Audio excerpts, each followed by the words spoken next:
අද අපි නැවතත් ඔබ සමගින් හරිපාර වැඩසටහනත් සමග එකතු වෙලා ඉන්නවා. අද අපි මැදිරියට පැමිණලා සිටින එක්තරා සුවිශේෂී පුද්ගලයෙක්. ඔහුව මම හඳුන්වන්න විසල් බ්ලෝවර් කියලා. නැත්තම් අපිට සිංහලෙන් කිව්වොත් අකටයුතුකම් දැනුම් දෙන්න. මම හරිද? අපි ඔබ සාදරයෙන් පිළිගන්නවා මේ විජය උදුපිටිය මහත්මයා. අයබෝවන්. අද මේ වැඩසටහන තුලින් අපි හිතුවා ලංකාවේ ආර්ථිකය ගැන. ආර්ථිකයේ සම්බන්ධව තමයි මේ වැඩසටහන ඉදිරියට යන්නේ. නමුත් මම හඳුන්වන්න කැමති ඒක ඔබතුමා සමගින් මේ සංවාදය ගෙනියන්න කැමති යථාර්ථික විද්‍යාව කියන එක ගැන.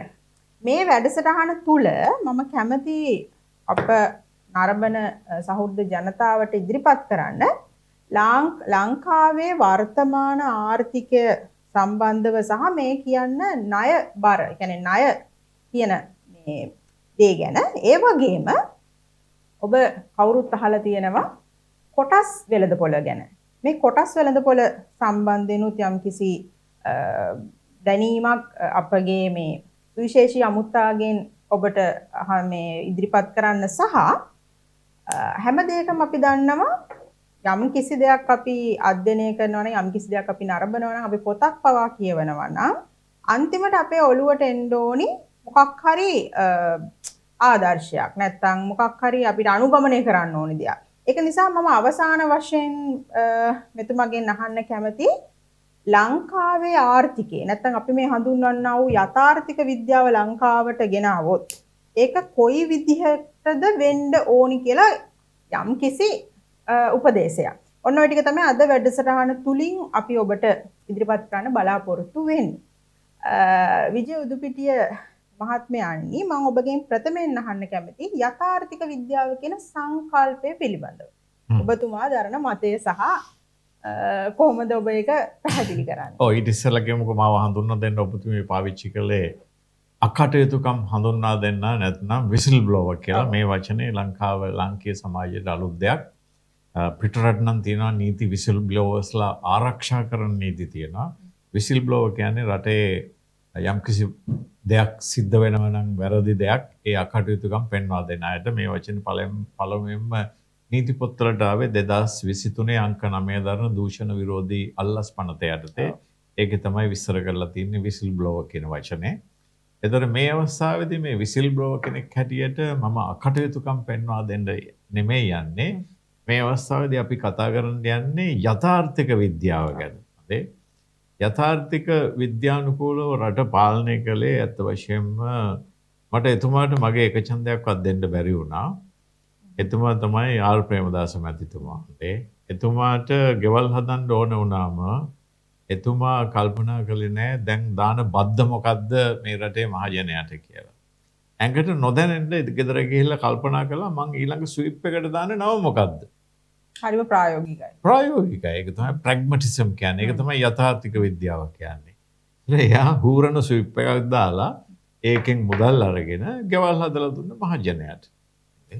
ඊට පස්සේ එයා නිලධාරීන් ගෙන්නලා ඒගොල්ලන්ව එඩියුකේට් කළා මේ ප්‍රොජෙක්ට් එක කරපුවා මේ විදිහේ ආදායම් මාර්ග පෑදෙනවා වඩුවට කම්කරුවට මේසන් බස් උන්නහැට මේ සියලු දෙනාටම මේ මුදල් ප්‍රවාහය ගලාගෙන යනවා. ඒතකොට භාණ්ඩාගාරයෙන් මුදල් ඉල්ලුවේ නැහැ. මහජනයාගෙන් මේ මුදල් එකතු කරගත්තා ස්විප් එකක් දාලා. එතකොට මේ වගේ පාලන ක්‍රම තිබුණේ චීනයේ මැලේසියාව සහ සිංගප්පූරුව කියන රටවල් වලට ඒගොල්ලෝ භාවිතා කළේ MPH කියන ක්‍රමවේදය. M කියන්නේ මෙරිටොක්‍රසි, ඩෙමොක්‍රසි නෙමෙයි. මෙරිටොක්‍රසි. P කියන්නේ ප්‍රැග්මැටිසම්. ප්‍රැග්මැටිසම් තමයි දැන් ඔය අපි කිව්වේ ස්විප් එකක් දාලා සල්ලි එකතු කරලා ගෙවල් හදන්න. හරි වැඩි සිද්ධ වෙනවානේ. ඒකට බද්දක් දැම්මම ඔන්න මිනිස්සු තරහ වෙනවා. හරි බදු ගන්නවා කියලා. දැන් අරක බද්දක් නෙමෙයි රාජ්‍ය භාණ්ඩාගාරයට මුදල් එනවා ස්විප් එක වෙකිනීම වගේ මහජනය මොටිවේට් කරලා තියෙනවා මේක හූරලා මේ දිනුමක් හැදගන්න බලන්න මොනතරම් ප්‍රායෝගිකද කියලා. ඔක තමයි යථාර්ථික විද්‍යාව කියන්නේ. එතකොට මේ විදියට දැන් ඔබතුමිය මතක් කළා මෙතන මේ ණය ගෙවන එක ණය වාරික මාත් එක්ක කතා කරන අවස්ථාවකදී ඇහුවා මේ ණය ප්‍රතිව්‍යුහගත කිරීම ගැන. මේක ටිකක් මාප්‍රාණ අකුරෙන් ශබ්ද වෙන්න දිව වයිබ්‍රේට් වෙන්න වචනේ දාලා තිබුණාට අවසානයේ අපිට ණය දුන්න කෙනා ගාවට ගිහිල්ලා අපි කියනවා අපිට දැන් අමාරුයි ටිකක් මේක ගෙවා ගන්න. පුළුවන් නම් මේකේ අවුරුදු 5කින් තිබුණ එක අවුරුදු 15කට දීර්ඝ කරලා දෙන්න. පුළුවන්කමක් තියෙනවා නම් පොලිය යම් කිසි ප්‍රමාණයකින් අපිට අඩු කරලා දෙන්න. වාරිකේ අපිට අඩු කරලා දෙන්න කියලා ඒක තමයි ප්‍රතිව්‍යුහගත ගන්න. ණයක් ගත්තම මොනවද තියෙන්නේ අපිට ආපහු ගෙවන්න ඕනේ, පොලිය ගෙවන්න ඕනේ, ප්‍රාග්ධනය ගෙවන්න ඕනේ. ඔය කාරණා තුනනේ වෙන 아무තු දෙයක් නැහැනේ. ඒතර මේ කාරණා තුනට අදාළව අපි ඉල්ලනවා අපිට පහසු විදිහට ගෙවන්න ක්‍රමවේදයක් හදලා දෙන්න කියලා. ඉතින් මහජනයාට ඕක එච්චර තේරුම් ගන්න අමාරු වෙන්න ඕනේ නැහැ. ඕගොල්ලොත් ගමේ කෙනෙක්ගෙන් ණය ගත්තා නම් ගෙවා ගන්න බැරි නම් ගිහිල්ලා පොඩ්ඩක් සාකච්ඡා කරනවානේ සහනයක් දෙන්න කියලා මාසයක් පමා කරගන්නවා. හරි දෙකක් පමා කරගන්නවා. ඔව්. ඊළඟට ඔබතුමිය කතා කළා මේ ස්ටොක් මාකට් එක ගැන. නැත්නම් කොටස් වෙළඳපොළ පිළිබඳව 1611 අවුරුද්දේ තමයි අපි අහලා තියෙනා නේද අපේ රට යටත් කරගත්තේ වෙළඳ සමාගමක් නේ ඇවිල්ලා. පෙරදිග ඉන්දීය වෙළඳ සමාගම. අපි ඉතිහාසයට අහලා තියෙන ඉතිහාස සබ්ජෙක්ට් එකට. සමාගමක්. ඒ සමාගමේ නිලධාරීන් තමයි අපි යටත් කරගත්තේ. ඒ සමාගමට අපේ අද තියෙන සමාගම වගේ නෙමෙයි තුවක්කු කාලා තුවක්කු ගෙන යමේ හැකියාව තිබුණා නෑ. එතකොට ඒ සමාගමේ කටයුතු කරන්න ඇම්ස්ටර්ඩෑම් වල තමයි 1611 අවුරුද්දේ පළමුවෙනි වරට ස්ටොක් මාකට් එක ඇති වුණේ. හරි. ඔව්. ඒකේ සංකල්පය උනේ නොමිලයේ කර්මාන්ත සහ ව්‍යාපාර සඳහා අවශ්‍ය ප්‍රාග්ධනය ලබා ගැනීම. කොහොමද ප්‍රාග්ධනය නොමිලේ ලැබෙන්නේ? ස්ටොක් මාකට් එක කියලා එකක් තියෙනවා. එතන සමාගම් ලේඛනගත කරලා තියෙනවා. අපි කියනවා ලිස්ට් කරනවා කියලා. ඒගොල්ලන්ට සමාගම් රෙජිස්ට්‍රාර් අවසර දෙන සංගමික සංස්ථා පත්‍රයෙන් ඒගොල්ලන්ගේ කැපිටල් එක වැඩි කරන්න ඉලක්කමකින්. වෙදමු මිලියන් 1000ක් තියෙන එක වැඩි කරලා දෙනවා මිලියන් 1500ට. ඒක ඉලක්කමක් විතරයි අවසරය දෙන්නේ. ඊට පස්සේ ඒක කොටස් හැටියට වෙන් වශයෙන් කැලි වල කඩලා කොටස් හැටියට වෙන් කරලා ඒ කොටස් වලට මිලක් නියම කරලා ස්ටොක් මාකට් එකට ඉදිරිපත් කරනවා. එතකොට ඒ සමාගමේ පර්ෆෝමන්ස් අනුව ඒ සමාගමේ නිෂ්පාදන වලට තියෙන ඉල්ලුම අනුව මහජනයා දන්නවා මේ සමාගමේ ඉන්වෙස්ට් කළොත් අපට ප්‍රතිලාභ ලැබෙනවා.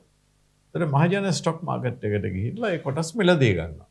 මිලදී ගත්තම බැංකුවෙන් නම් ණයක් ගන්න ගියොත් ප්‍රාග්ධනය ඇති කරන්න කෙලින්ම අහනවා මොනවද කොලැටරල් තියෙනවා. උගස් තියන්න මොනවද තියෙනවා. නේ? දැන් මෙතන උගස් තියන්න කිසි දෙයක් නැහැ. කොටස් සහතිකය කියලා කොල කැල්ල යාට දීලා මුදල් ගන්නවා සමාගම. ඒතර පොලිය ගෙවන්න ඕනේ. අපි හිතමු මේ පෑන නිෂ්පාදනය කරන්න අපි කොටස් වෙළඳපොලේ කොටස් විකුණලා ප්‍රාග්ධනය ගත්තොත් මේක වටේ බැංකු පොලිය කියන එක එතෙන්නේ නැහැ. ඔව්. තේරුණා. ඒතර මේක අනිත් පැත්ත එක්ක තරඟකාරීව මාකට් එක විකුණලා ලාභ වලින් අර කොටස් මිලදී ගත්ත සමාගමේ අයිතිකාරයන්ට ලාභාංශ බෙදනවා. ඒක තමයි පොලි බෙදා ගන්නා සමාජයක් වෙනුවට ලාභාංශ බෙදා ගන්නා සමාජයක් බවට පත් වුණා. එතකොට ඉසංකා මේ ස්ටොක් මාකට් එකේ තියෙනවා දිගුවක්. ඒ දිගුව මම දන්නේ 1930 ගණන් වල තමයි මේ දිගුව කියන්නේ සංගත සංචිත කියලා තමයි දැනට භාවිතා වෙන්නේ. 1991 අවුරුද්ද වෙනකොට ඒ වචනේ අපේ පාරිභාෂික ශබ්දමාලාවේ තිබුණේ නැහැ. ඒකක බාරක කියලාත් ඔබතුමී මේ කතා කරන අවස්ථාවක කිව්වා. ඔබතුමා මේ ප්‍රකාශ කරන්නේ යුනිට් ට්‍රස්ට් කියන. ඔව් යුනිට් ට්‍රස්ට්. මම පොඩක් මෙහෙම කිව්වොත් යුනිට් ට්‍රස්ට් කියන සංකල්පය එන්නේ ඇත්තටම ඒක පනතක් මගින් සඳහන් කරලා තියෙනවානේ. 1987 අංක 36 දරන ශ්‍රී ලංකා සුරකුම්පත් සහ විනිමය කොමිෂන් සභා පනතේ මේ යුනිට් ට්‍රස්ට් සම්බන්ධව දක්වලා තියෙනවා. ඒ කියන්නේ මේ හොඳ නෛතික භාවයක් තියෙන හොඳ සංකල්පයක් විදිහට අපිට මේක ගේන්න පුළුවන්. ඔව් එතකොට ඒක ප්‍රැග්මැටික් විදියට ක්‍රියාවේ යොදවන්න 1990 අවසාන භාගයේ තමයි සමාගමක් හැදුවා DFCC බැංකුව එකතු වෙලා National Asset Management Limited. ඒ කෙටියෙන් කියනවා NAML නාමල් කියලා. එතකොට ඒ සමාගමේ හිටියා ශාන්ත අධිකාරී කියලා ඇකවුන්ටන්ට් ඒ සමාගමේ ඊට පස්සේ ප්‍රධානියා වෙලා හිටියා. ඒගොල්ලෝ සිංගප්පූරුවට ගිහිල්ලා යුනිට් ට්‍රස්ට් පිළිබඳව අධ්‍යයනය කරලා ලංකාවට ආවා. ඔබතුමා මේ ප්‍රකාශ කරන්නේ මේ යුනිට් ට්‍රස්ට් හැදුනේ කොහොමද සහ ඉතිහාසය. ලංකාවේ ඉතිහාසය. එතකොට මේ සඳහා උපදෙස් දුන්නේ ආර් ප්‍රේමදාස මැතිතුමා. ඒක ගෞරවයෙන් යුතුව කියනවනේ මම හිතන්නේ මම ඇරෙන්න කිසි කෙනෙක් ඒක දන්නෙත් නැහැ කියලා. ඊට පස්සේ ආ මගේ මිත්‍රෙක් මම කම්පියුටර් ප්‍රෝග්‍රෑමර් කෙනෙක් 1987 අවුරුද්දේ ඉඳන්. එතකොට ශාන්ත අධිකාරී මම මගෙන් ඇහුවා මෙහෙම එකක් තියෙනවා ප්‍රෝග්‍රෑම් කරන්න පුළුවන්ද කියලා. එතකොට මම ඒක ස්ටඩි කරුවා. ස්ටඩි කරපුවාම මට පෙවුණා මේක ඇතුලේ තියෙන විශාල දේශපාලන දර්ශනය. හරි? ඒක අපි දෙවනුවට කතා කරමුකෝ. මේ යුනිට් ට්‍රස්ට් එකෙන් කරන්නේ සමාජයේ පුරා තියෙනවා මහා බැංකුවෙන් මුදල් අච්චු ගහලා නැත්නම් මින්ට් කරලා කියලා. මින්ට් කරනවා කියන සල්ලි කාසියම ගන්නට සල්ලි අච්චු ගහලා සමාජයට මුදා හැරපු මහා විශාල මුදල් කන්දරාවක් තියෙනවා. චොක්ලට් එකක් නම් ඔයා කෑවොත් දිය වෙලා යනවා. ඔව්. නමුත් සල්ලි වියදම් කළාට දිය වෙන්නේ නැහැ. ඔයා වියදම් කළා. ඔයාගේ වියදම මගේ ආදායම. ඔයාගේ සල්ලි මගේ අතට ආවා. මගේ සල්ලි තව කෙනෙක්ගේ අතට ගියා. ඔහොම කැරකි අර මහා බැංකුව පටන් ගත් දවසේ හෝ රටේ මුදල් අච්චු ගැසීම ආරම්භ වෙච්ච දවසේ ඉඳන් අච්චු ගහපු මුදල් මේ පහ පොළවේ තියෙනවා. සංසරණය වෙවි සමහර ඒවා සමහරට කාණුවකට වැටිලා වැලි වලින් යට වෙලා තියෙන 725ත් ඒ මුදල් වලට අයිති. කියන්නේ අර මෙහෙම තියෙනවා. ඔව් මං කිව්වේ චොක්ලට් එකක් නම් කෑවොත් මුදල් ඒ මුදල් ඉවර වෙලා නැහැ. තේරෙනවද? සමහරට ඔබතුමිය හම්බ කරපු මුදල වියදම් කළා මාසාන්තිමේදී ඔබතුමියට ඉවර වෙන්න පුළුවන්. නමුත් මේ මුදල ඉවරුන්නේ නැහැ තව කෙනෙක් අතට ගියා. හරි දැන් ජලය ගන්නකෝ. දැන් ජලය ගඟේ දැන් මේ දවස්වල වැස්සනේ. ඒන මහා ජල කඳ වැව් හරහා සොරව වැරලා ගත්තත් ආපහු මුදට යනවා. නැවත වාෂ්ප වෙලා ඊට කන්දක හැපිලා නැවතත් ඒ ගඟට එනවා. ඒතර මේක චක්‍රීයකරණය වෙනවා. මම හිතන්නේ ඒ නිසා තමයි මේ මුදල් වලට ලික්විඩ් ඇසෙට්ස් කියලා කියන්නේ. ඔව්. හරි? ඒක ලික්විඩ්. හරි. ඒතර ලික්විඩිටි එක. ඒක තමයි ස්වභාවය. ඒතර මේ සමාජයේ පුරා විසිරීලා තියෙන මුදල් නැවත මෙහෙම සයිකල් කරලා ගණ්ඩ ක්‍රමයක් තියෙන්න ඕනේ රාජ්‍යයට උපායක්. ඒ උපාය තමයි යුනිට් ට්‍රස්ට් වලින් හැදුවේ. කොහොමද ඒ උපාය ක්‍රියාත්මක වෙන්නේ? දැන් කෙනෙක් ගාව තියෙනවා රුපියල් 5000ක් එයාගේ හැඹිලිය. හැඹිලිය කියන එක දන්නවනේ දැන් ඉන්න ළමයි දන්නවද නැහැ හැඹිලිය කියන්නේ මොකක්ද කියලා. අපේ පර්ස් එක අපි මේ පාවිච්චි කරන ආච්චි අම්මලා පාවිච්චි කරන හැඹිලිය. පර්ස් එක පාවිච්චි කරන අපේ ආච්චි. ඕකේ බුලත් ටිකක් තියෙනවා, උණුත් තියෙනවා, දුම්කලත් තියෙනවා, පුවකුත් තියෙනවා. ඒ හැඹිලිය ඇතුළේ රුපියල් 5000ක් තියෙනවා මේක අතිරේක මුදල් එයාට. හරි? තව කෙනෙක් රුපියල් 5000 ඉඳන් කෝටි 500 දක්වා තියෙන්න පුළුවන් යම් යාගාව එක එක ප්‍රමාණය. ඒ කියන්නේ සමාගම් වල තියෙන්න පුළුවන් පුද්ගලයෝ අතේ. ඒකේ තියෙන්න පුළුවන්. ඔව්. එතකොට මේ මුදල් මොබිලයිස් කරන්න. හරි?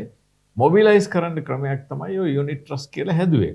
ඒතර ඒ දවස්වල ආර් ප්‍රේමදාස මහත්තයා පණිවිඩයක් කියවලා තිබුණා යුනිට් ට්‍රස්ට් කම්පැනි මැනේජර්ස්ලාට ඕකේ අවම තැන්පත් මුදල් රුපියල් 5000 කරන්න. ඒකෙන් අදහස් වෙන්නේ බ්‍රෝඩ් පාටිසිපේෂන් කියලා. සමාජයේ පළල් සහභාගීත්වයක් ඇති කිරීම සඳහා පුංචි මිනිස්සුන්ට 5000 දාන්න. ඔව් ඒ කියන්නේ පොඩ්ඩක් මම බද කිරීමක් කරනවා. ඒ කියන්නේ මේ 5000 කියන එකෙන් සීමා කරන්නේ අර නිකන් ලොකු එක්කෙනෙක් නෙවෙයි සාමාන්‍යයෙන් පොඩි පඩියක් ගන්න මිනිසෙකුට උනත් 5000ක් තැන්පත් කරන්න පුළුවන් කියන එකද? 5000 වගේ මුදලක් ආයෝජනය කරන්න පුළුවන්. හරි.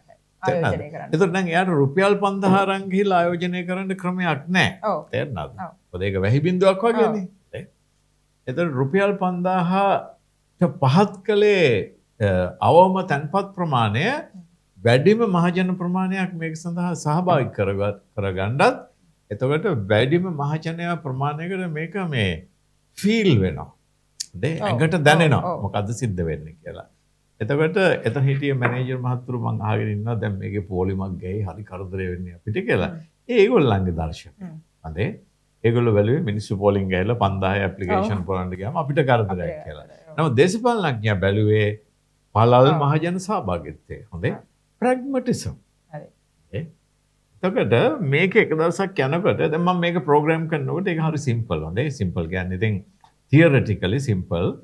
සමස්ත වත්කම් ප්‍රමාණයෙන් සමස්ත වගකීම් ප්‍රමාණය අඩු කරපුවාම එනවා සුද්ධ වත්කම්. ඔව්. එතකොට සුද්ධවත්කම් වල මුදල් ප්‍රමාණයෙන් යුනිට්ස් ප්‍රමාණය බෙදනවා. බෙදපුවාම වෙනවා එක යුනිට් එකක වටිනාකම. සුද්ධවත්කම් රුපියල් 100 නම් යුනිට් එකක මිල රුපියල් 10 නම් 10න් 100 බෙදපුවාම යුනිට් එකක මිල රුපියල් 10ක් යුනිට් 10යි එතකොට. යුනිට් 10යි. ඒතකොට ඉලක්කම ලොකු වෙනකොට ප්‍රොපෝෂන් එක ලොකු වෙනානේ. ඒතර එක දවසක් යනකොට මිලියන් 700ක් 1990 දී මේකේ එකතු වෙලා. දැන් ආර්.ප්‍රේමදාස මහත්තයා පණිවිඩය වල තිබුණා දැන් ඔය සල්ලි අරන් ගිහලා ස්ටොක් මාකට් එකට දාන්න. බලන්න ගමේ ආච්චියම්මගේ රුපියල් 5000 ස්ටොක් මාකට් එකේ ගියා. එයාට රුපියල් 5000 අරන් ස්ටොක් මාකට් එකට යන්න බෑනේ. නමුත් දැන් ආච්චියම්මව සහභාගී කරගත්තා. විශාල සමාගමකුත් සහභාගී කරගත්තා. ඔය අතරේ සමාගම් ඉන්නවා පිටරටකින් යම්කිසි යන්ත්‍රයක් ගෙන්න ප්‍රාග්ධනය මදිව. හරි. ඒගොල්ලන්ගේ කොටස් මිලදී ගත්තාම ඒගොල්ලන්ට ප්‍රාග්ධනය ලැබෙනවා. ලැබුණා මේ යන්ත්‍රය ගෙනවා. යන්ත්‍රෙන් නිෂ්පාදනයේ යෙදලා බැංකු පොලියක් නැතුව භාණ්ඩ විකුණනවා. විකුණා ලබාගත් භාණ්ඩවල ලැබෙන මුදලෙන් ආච්චියම්මට සත ගාණක් හරි යනවා. සමහරට ඊට පස්සේ සමාගමේ යුනිට් ට්‍රස්ට් එකේ වත්කම් වල ප්‍රමාණය ඉහළ යනවා. බැංකුව වල පොලියටත් දානවා. මේ වත්කම් වල ප්‍රමාණය ඉහළ ගියාම අර ඒක රුපියල් 5000 වර්ධනය වෙනවා.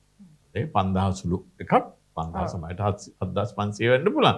නමුත් විශාල මුදලක් දාපු කෙනෙක්ගේ මුදල විශාල වශයෙන් වර්ධනය වෙනවා. ඒතර මේක පසු කාලීනව ලංකාවේ මේ ෆිලොසොෆි එක දූෂණයට ලක් වුණා. කොහොමද දූෂණයට ලක් වුණේ? මම පොඩි වාද කිරීමක් කරන්නද ඔබතුමාට? මම අහලා තියෙනවා ඉස්සර පත්තරවල 1990 ගණන් වල පත්තරවල කොටස් වෙළඳපොළ සම්බන්ධව යම් කිසි මොනවා හරි ගිහිල්ලා දෙනවා කියලා. අන්න ඒක ගැන චුට්ටක් පැහැදිලි කරන්න. අනේ 1990 ගණන් වෙනකොට පත්තරවල පිටු 4ක් විතර තියෙනවා ස්ටොක් මාකට් එකේ ට්‍රාන්සැක්ෂන්. චූටි අකුරු වලින් මේ අතර පේලි 1990 ගණන් වල පත්‍ර අරන් බලන්නකො. මොකද ඒ තරමට දේශපාලන ናයකත්වයේ විසින් සමාජයේ උත්ප්‍රේරණයට ලක් කරලා තිබුණ ස්ටොක් මාකට් එකේ ආයෝජනය කිරීම සඳහා. පසු කාලීනව ස්ටොක් මාකට් එකේ ආයෝජනය කිරීමට තියෙන මහජන විශ්වාසය නැති වුණා මංකි බිස්නස් නිසා. ඒ මොකක්ද? ඔබතුමිය අහලා නැහැ මංකි බිස්නස් කියන්නේ මොකක්ද කියලා. මංකි බිස්නස් කියන්නේ මෙන්න මේකයි. දැන් මගේ ගමේ ඉන්න වඳුරෝ. මම මිනිස්සුන්ට කියන මේ ඉන්න වඳුරෝ අරගෙන එන්න මං ගාවට මං එකෙක් රුපියල් 5000 ගානේ මිලදී ගන්නවා. ඊට පස්සේ මම බලනවා මම ගමේ ඉන්න සියලුම වඳුරන්ව අරගෙන එකතු කරගෙන තියෙනවා. ඊට පස්සේ මම දන්නවා දැන් ගමේ වඳුරෝ නැහැ කියලා. මම මිනිස්සුන්ට කියනවා ආයි වඳුරෝ හොයාගෙන ආවොත් මං රුපියල් 50000 ගානේ මිලදී ගන්නවා. එතකොට මිනිස්සු ගිහිල්ලා මට 50000ට විකුණන්න 45000 ගානේ වඳුරු හොයනවා. මගේ ගාව ඉන්න වඳුරෝ ටික මම තරවුකාරයෝ දාලා හිටන් නිදහස් කරලා දානවා එක්ක කැලේට හරි අතෑරලා දානවා. තේරුණාද? තේවන පාර්ශවයක් එනවා. ඔව්. එතකොට මගේ වඳුරම රුපියල් 45000ට අරගත්තම මට තරවුකාරයෝ රුපියල් 45000 ගෙනල්ලා දෙනවා මෙහෙම මං ඊට පස්සේ වැනිෂ් වෙනවා. ඕකට තමයි මංකි බිස්නස්. එතකොට මේ කොටස් වලද බලේ මොකද? කොහොමද මේක සිද්ධ වුනේ? නියාමනයක් නැතිකම හෝ නියාමනය කිරීමට දාපු පුද්ගලයන්ට දාර්ශනික අවබෝධයක් නැතිකම. නිසා තමයි අද ස්ටොක් මාකට් එක දැන් නම් පොඩ්ඩක් කියලා ගිහිල්ලා තියෙනවා. කොහොමද දන්නේ ඒත් කොහොමද කියලා කියන්නේ? ඒකෙදී උනේ අපේ ස්ටොක් මාකට් එකේ යාළුවෝ ටිකක් දාලා හිටන් නිකන් අඩුම මිලට තියෙන ස්ටොක් හො ගාලා ගන්නවා. යාළුවෝ 10 දෙනෙක් කියන්නේ. දැන් මේ 10 දෙනා ගන්නකොට අර වඳුරෝ ගන්නවා වගේ තමයි. ඒතර සාමාන්‍ය මිනිස්සු ඉන්නවනේ රුපියල් ලක්ෂයක් අරන් ගිහිල්ලා මිටමලුවන් ඉන්නවා අරගෙන මේ ස්ටොක් මාකට් එකේ දැම්මොත් ලාභ ගන්න පුළුවන් කියන අර්ථයෙන් සයිඩ් එකෙන් ඉන්නයි බලන අඩේ මේ සමාගමේ කොටස් ඉහළ යනවානේ කියලා. ඒතර මේගොල්ලෝ ගොඩ ගහගෙන ඊට පස්සේ එක්තරා අවස්ථාවක නිකුත් කරනවා විකිණීම සඳහා. මේගොල්ලන්ගේම තරගකාරයෝ ලොකු මිල දීලා ගන්නවා. ගන්නකොට අරගොල්ලොත් පැනලා හිටන් ගන්නවා. ඕක තමයි වඳුරු න්‍යාය. මට ඕක කිව්වේ දැන් ෆිනෑන්ස් කම්පැනි වල නම් සල්ලි තැන්පත් කරලා අනතුරටපත් වුණාම මිනිස්සු දිවිනසා ගත්තාම පත්තරවල වැටෙනවා. ස්ටොක් මාකට් එකේ අමාරුවේ වැටෙනම දිවිනසා ගත්ත මිනිස්සු පිළිබඳව පත්තරේ වැටෙන්නේ නැත්තේ ඒගොල්ලෝ ආයෝජකයෝ. තේරුණාද? ස්ටොක් අයිතිකාරයෝනේ. ඒ නිසා ඒගොල්ලෝ ගාව වැටෙන්නේ නැහැ. මං ගාවට ආවා ඇමරිකාවේ රුපියල් 80,000ක් හොයාගෙන ලිමුසින් එකක් කියලාපු ඩ්‍රයිවර් කෙනෙක්. ඇවිල්ලා එයා මට කිව්වා මෙහෙම ස්ටොක් මාකට් එකේ ඉන්වෙස්ට් කළා සර් මම මේ ඇමරිකාවේ වගේ සල්ලි ටිකක් හොයාගන්න පුළුවන්ද කියලා අන්තිමට මගේ ලක්ෂ 80ම නැති වුණා. සමහර අය දිවිනසා ගත්තා. මම දැන් කටාර් වල ඩ්‍රයිවර් රස්සාවකටවත් යන්න තමයි සර් ගාවට ආවේ කියලා මට කිව්වා. කියන ගමන් එයා තමයි ඔය මංකි බිස්නස් කියන එක තව කිව්වේ. ඒතර ඔය කාර්යය යෙදලා තියෙන්නේ මේ රටේ දැන් ඉහළම පොසතෙක් වෙච්ච පුද්ගලයෙක්. සත්‍ය ලෙසම යාවක් කළා තමයි පොසත් උනේ. එතකොට මේ හේතුව නිසා ස්ටොක් මාකට් එක පිළිබඳ මහජන විශ්වාසය කඩා හැලුණා. අපි එමුකෝ දැන් මේ යුනිට් ට්‍රස්ට් එක ගැන. හරි.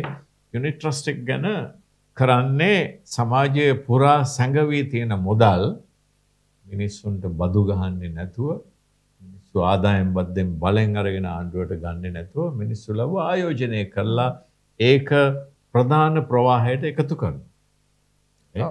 ඒක හරියට දැන් පරාක්‍රම බාහු සමුද්‍රයේ හදනකොට මිනිස්සු ඇඬුවානේ අයියෝ අපිට වතුර නැහැ කියලා. නමුත් වතුර තිබුණේ බින්දු ස්වරූපයෙන්. බින්දු ස්වරූපයෙන් තියෙනකොට අර කෙනෙක්ගේ අතේ තියෙන සුළු මුදලක් වෙච්ච රුපියල් 5000 හා සමානයි වැහි බින්දුව. නමුත් ඒක පරාක්‍රම සමුද්‍රය කියන එකට තඩාකගත කරුවම ඒක විශාල බලවේගයක් වෙලා අවුරුදු 10 ගණක් අපට ඒකෙන් නිෂ්පාදනය දෙනවා. එතකොට මේ යුනිට් ට්‍රස්ට් කමේනුත් හැදුවේ මේ පුංචි වැහි බින්දු වගේ තියෙන ඒවා මේ සිස්ටම් එකට තඩාගත කරන්න. එතකොට ඒ සංකල්පයේ දූෂණයට පත් උනේ කොහමද? මේ රටේ බැංකුත් එකතු වෙලා හිටන් යුනිට් ට්‍රස්ට් හදන්න පටන් ගත්තා. හදන්නේ මොකටද? ස්ටොක් මාකට් එකේ ඉන්ජෙක්ට් කරන්න නෙමෙයි. ඒගොල්ලන්ගේ බැංකුවෙන්ම නැවත වැඩි මුදල මිලකට පොලියට දෙන්න. අද මම හිතන්නේ යුනිට් ට්‍රස්ට් සිස්ටම් එක අභාවයට ගියේ නැත්තම් ගිහිල්ලා නැත්තේ අර තමන් ආයෝජනය කරපු මුදල් මහජනයා නිදහස් කර නොගත්ත නිසා. නිදහස් කරගන්නත් අමාරුයි. මොකද හේතුව ඒ යුනිට් එකට සල්ලි යුනිට් සමාගමෙන් ආපහු දෙන්නේ නැහැ. මෙන්න ආපහු මිලදී ගන්න නැහැ. ඒක ස්ටොක් මාකට් එකම විකුණන්න ඕනේ. වෙන කෙනෙක්ට විකුණන්න ඕනේ. ඒ නිසා ඇද යනවා ඇරෙන්න, නොන්ඩි ගගා යනවා ඇරෙන්න දාර්ශනික විදියට ඉදිරියට යන්නේ නැහැ කියලා තමයි මට හිතෙන්නේ. ඒතර මේවා මේ ආර්ථික දර්ශනය දැනගන්න ඕනේ මේ රාජ්‍ය පාලනයට අනාගතයේදී පත් වෙන අය. එක්ක දැනට ඉන්න අය හරි දැනගෙන ඉතින් මේවට ක්‍රියාත්මක වෙන්න ඕනේ. බලන්නකෝ දැන් මෙතන ඉඳන් කඩවතින් ඉඳන් මීරිගමට හයිවේ එක ගහනකොට කොහෙන්ද ණය ගන්න කියලා කල්පනා කරන්නේ. ස්ටොක් මාකට් එකේ ඔය හයිවේස් වලට සමාගමක් ෆ්ලෝට් කරලා හිටන් මහජනයාට රාජ්‍ය අනුග්‍රහය ඇතුව කොටස් වික්කොත් ඊට පස්සේ මහජනයාට ආපහු යනවා නේද අර එක්සිට් එකෙන් ගෙවන සල්ලි ඔක්කොම ඩිවිඩන්ඩ්ස් හැටියට දෙන්න පුළුවන්. ඔව් ඒ කියන්නේ ඔබතුමා කියන්නේ මේ ආයෙත් චීනට ගිහිල්ලවත් කොහෙන්වත් ණය ගන්න ඕනේ නැහැ කියලා. ඔව් මං කිව්වේ මේක ඇතුලේ මූල්‍ය ස්තරයක් තියෙනවා ස්කන්ධයක් තියෙනවා අර නිකුත් කරපු සල්ලි චොක්ලට් එක වගේ දිය වෙලා ගියේ මේව රෝල් වෙනවනේ. ඔව්. ඒ රෝල් වන එක මෙහෙම රෝල් කරලා ගන්නවයි. ඒ රෝල් කරලා ගත්තයි කියලා එතන රැඳෙන්නේ නැහැ. ඊට පස්සේ ඒක හයිවේ එක හැදීම සඳහා කම්කරුවන්ට ගඩොල් වලට වැලි වලට සිමෙන්ති වලට හරියම යථාර්ථවාදීව මේක විසිරෙනවා. අන්න හරි. ඕකට තමයි යථාර්ථික විද්‍යාව කියන්නේ. ඒතර මේ සයිකල් කිරීම තමයි අවශ්‍ය වෙන්නේ. අර මැජික් කාර්යයේ දොඩංගෙඩි 3ක් තියාගෙන අත් දෙකයි තියෙන්නේ. මෙහෙම කරකවන හැටි දැකලා තියෙනවද? ඒ සයිකල් කිරීම තමයි අවශ්‍ය වෙන්නේ. ඒක තමයි ආර්ථික දර්ශනය වෙන්න. ඔව් අපිට තියෙන සීමිත කාල සීමාවත් එක්ක මම ඔබතුමාගෙන් අහන්න කැමති අවසාන වතාව කියලා කියන්නේ මේ එපිසෝඩ් එකේ අවසාන වතාව. අපි ඔබතුමාව නැවතත් ඉදිරියට අපේ වැඩසටහනට සම්බන්ධ කර ගැනීමට බලාපොරොත්තු වෙනවා. මම මේ වැඩසටහනින් ඔබට දැන් මම දන්නවා දැන් ඔබට මම මුලින්ම කිව්වා වගේ දැන් ඔබ දන්නවා ආර්ථිකය සහ යථාර්ථික විද්‍යාව සම්බන්ධව. ඒ වගේම ණය සහ මේ කොටස් වෙළඳපොළ කියන සංකල්පය ගැන.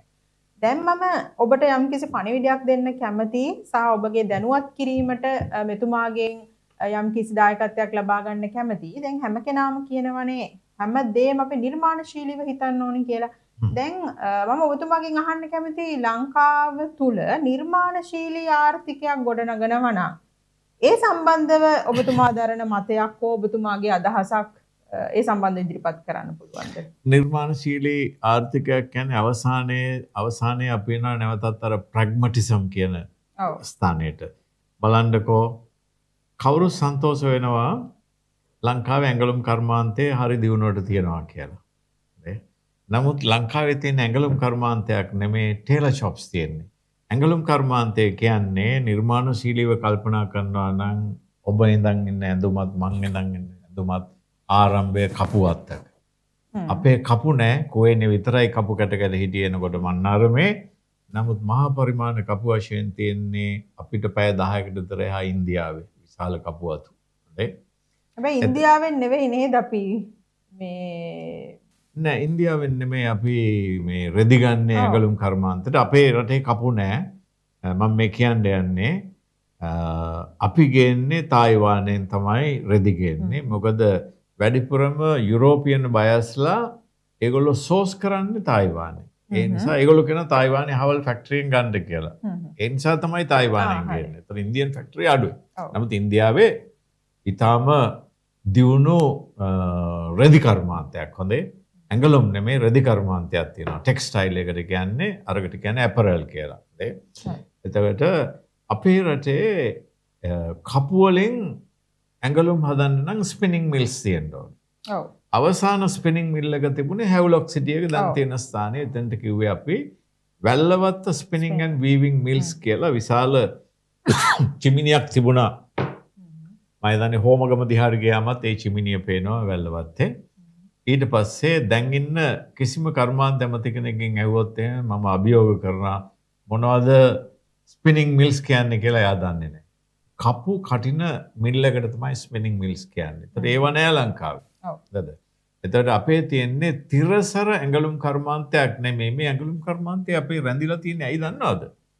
අවුරුදු 10ක් ඉස්කෝලේ ගිය ළමයි නිසා හැම ළමෙක්ම අවුරුදු 10ක් මිනිමම් ඉස්කෝලේ ගිහිල්ලා තියෙනවා. ඒගොල්ලෝ ගණන් ෆේල් වුණත් ඉලක්කම් පේලිය ලියලා එකතු කිරීම සඳහා යටින් ඉරක් ගහලා එකතුව දාලා ඊට පස්සේ යටින් ඉර දෙකක් ගහනකොට උඩ ඉරට සමාන්තරව ඉර ඉවර කරනවා.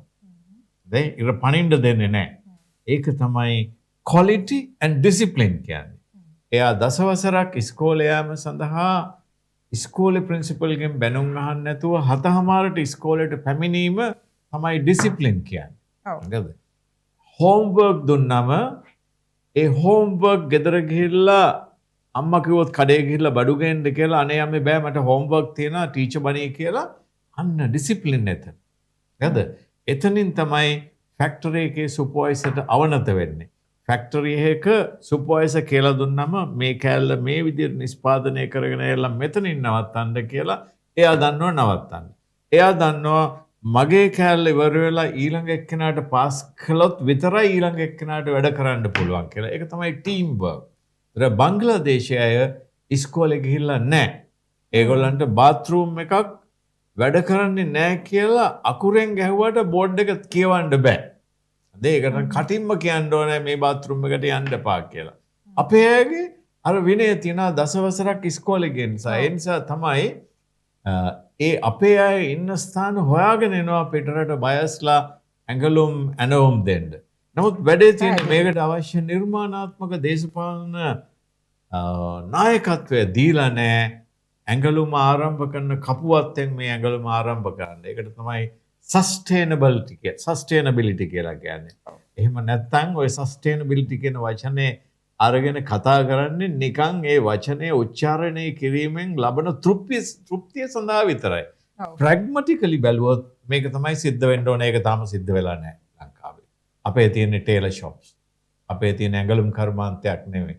අපිට ඇඟලුම් කර්මාන්තය ආවොත් එහෙම ඔය පිටරට බයස්ලාට අපි වඳින්න ඕනේ නැහැ. ඒගොල්ලෝ දන්නවා මේ රටේ කපු තියෙනවා. මේ රටේ ටෙක්ස්ටයිල් හදනවා ෆැබ්‍රික් හොඳේ. ෆැබ්‍රික් හදලා ඒ නිසා තායිවානයෙන් ෆැබ්‍රික් ගෙන්න යන දවස් 15ක සහ කස්ටම් එකෙන් මේක ක්ලියර් කරන්න යන වෙලාව යන්නේ නැහැ. මොකද ෆැක්ටරි නිෂ්පාදනය කරලා තියෙනවා ශනිකව අපේ ඕඩර් එක ගන්න පුළුවන්. මොකද ඉර සහ ඍතු වෙනස් වීම අපේ ප්‍රමාදය නිසා බලාගෙන ඉන්නේ නැහැ. ඔව්. තේරුණාද? එතකොට සමර් එක හරියටම එක දවසකදී ඉවර වෙනවා. වින්ටර් එක එනවා. එතකොට අර සාප්පු වල තියෙන ඇඳුම් ඔක්කොම අයින් කරලා වින්ටර් ඇඳුම් නැත්තම් සම ඇඳුම් දාන්න ඕන. ඒ නිසා තමයි වෙලාවට ඇඟලුම් නිෂ්පාදනය කරන්න ඕනේ. ඒක තමයි නිර්මාණශීලීත්වය කියන්නේ. Critical method. right. ඊටාම මේ පැහැදිලි කරගන්න පුළුවන් පැහැදිලි වෙන සරල උදාහරණයකින් තමයි ඔබ නිර්මාණශීලී ආර්ථිකයකට කොහොමද ප්‍රවිෂ්ඨ වෙන්න ඕනි කියන එක පැහැදිලි කරේ. අදට අපි ඔබතුමාගේ සමු ගන්නවා. නමුත් අපි බලාපොරොත්තු වෙනවා නැවත වතාවක් තවත් මේ වගේම හරවත් වැඩසටහනකින් ඔබතුමාව මුණ ගැසෙන්න. ඔබතුමාට බෙහෙවින් ස්තුතිවන්ත වෙනවා අපිත් සමග එකතු වුණාට. Thank you. ආයිබෝන්.